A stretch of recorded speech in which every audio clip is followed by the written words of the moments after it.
Piracy is back, and it's not because people suddenly love torrents again. It's because streaming has officially turned into the very monster it swore to kill. Netflix wants $24.99 for premium. Apple TV Plus hit us with a 30% hike, and even Peacock is squeezing you for $17.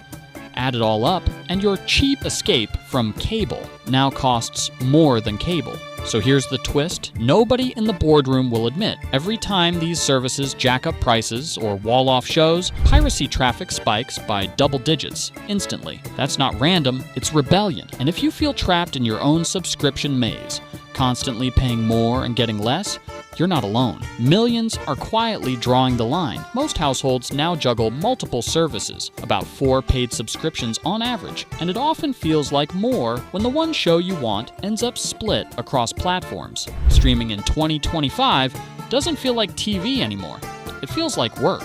You're cycling through logins, resetting yet another password, and then noticing a subscription renewal you didn't even remember approving. It's chaos disguised as convenience. The real sting is in the price tags. What started as a cheap alternative to cable now looks a lot like bill management, and the receipts back it up. Industry data shows the average household spends about $69 a month maintaining 4 services. Consumers are roasting these costs everywhere. Disney gets mocked for splitting Marvel across multiple apps. HBO Max's rebrand to Max somehow costs more. People joke about needing 5 logins just to finish one season, but behind the memes, the math is brutal. Streaming is now the most expensive, fragmented form of cheap entertainment we've ever been sold, and the companies aren't slowing down. Many major platforms rolled out hikes within mere months of each other, and industry piracy trackers consistently log double-digit spikes in traffic tied to moments of fragmentation and rising costs. The timing and scale across multiple datasets make a strong case that price hikes and exclusivity walls are fueling at least part of the piracy surge, and audiences are voting with their wallets. After its August 2024 increase, Disney Plus lost about 700,000 subscribers in the first quarter of 2025, its first ever decline. What used to feel like one cheap app has ballooned into nearly $70 a month for the average household. The numbers prove consumers aren't the problem, so the real question becomes, who is? The mess traces straight back to the boardrooms. Streaming execs sold us on simple and affordable, but built their business models on moving goalposts. They promised freedom from cable's clutter, then turned around and stacked us with logins, rising bills, and lectures about how expecting one app under $20 is unrealistic. When executives throw out phrases like premium experience or value optimization, the translation is simple. Pay more, get less. Fragmentation wasn't some accident of competition. It was a deliberate strategy. Studios walled off libraries and moved content app to app because exclusivity forces more subscriptions and revenue. Then came the extras. Everything costs more.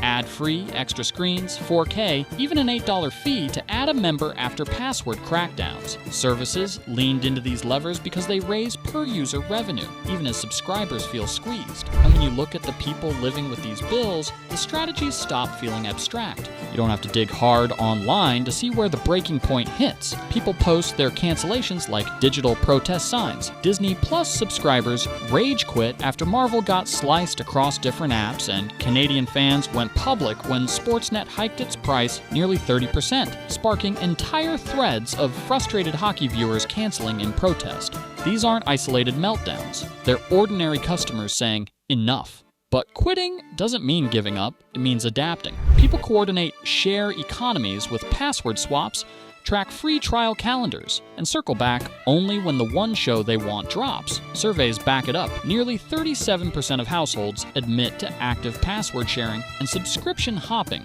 has become a normal cost-saving maneuver. These aren't fringe hacks. They're widespread tactics shaping how millions deal with corporate pressure. And when enough households fight back this way, it leaves one uncomfortable question hanging in the air. When the legal path becomes a maze of blocks, splits, and disappearing titles, it's no surprise people start looking elsewhere. We're not endorsing piracy, just explaining why millions turn to it when the official routes feel broken, overpriced, or outright inaccessible. For a lot of viewers, it's not about wanting something free. It's about wanting something that actually works. In 2025, watching content legally can feel close to impossible. You pay for a series and mid-season it's pulled. You leave the country and half your library vanishes behind geo-restrictions. A single show gets carved into 3 different platforms, so following it straight through requires multiple subscriptions. The so-called legal option has become an obstacle course that punishes people for playing by the rules. That frustration shows up in the numbers. Piracy hasn't gone away. In fact, pirate sites recorded hundreds of billions of visits globally in recent years, with TV piracy still leading the pack. That scale is hard to ignore when your $70 a month doesn't guarantee access. Still, some legal safe havens are growing. Free, ad-supported streamers like YouTube, Tubi, and the Roku channel are capturing bigger audiences as viewers look for relief. And yet, while consumers try to cope, the industry response has been to point the finger.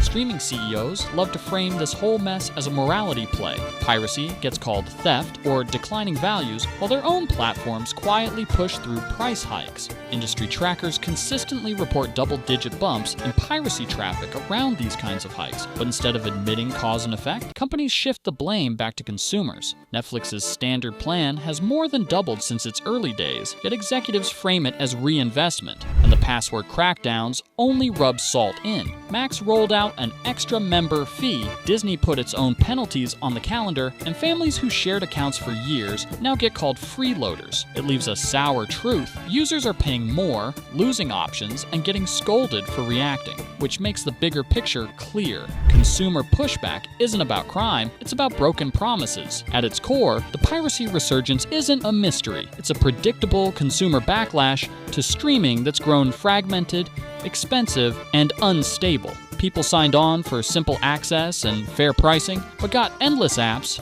surprise hikes, and vanishing shows instead. The real question now is whether the industry can steady itself through bundling, ad-supported plans, or even flexible pay-per-view models. Early attempts, like Disney/Hulu bundles and the rise of free ad-supported platforms, suggest it's possible if companies actually listen. So let's put it to you. Drop your worst streaming bill below and tell us if you've ever found a workaround, legal hack, or strategy that actually saved you money.